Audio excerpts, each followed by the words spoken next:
Hello friends, welcome to Creative Medicine. In this lecture, we will learn about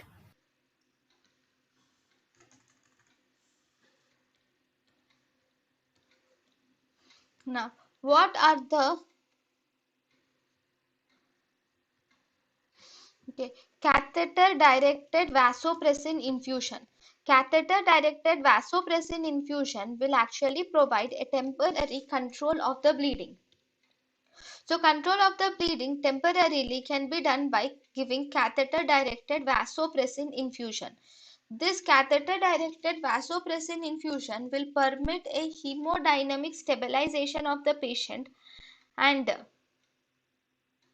it will help in hemodynamic stabilization, and almost 50% of patients will have rebleeding if this medication, that is if this vasopressin is discontinued. Then almost 50% of patients will have rebleeding.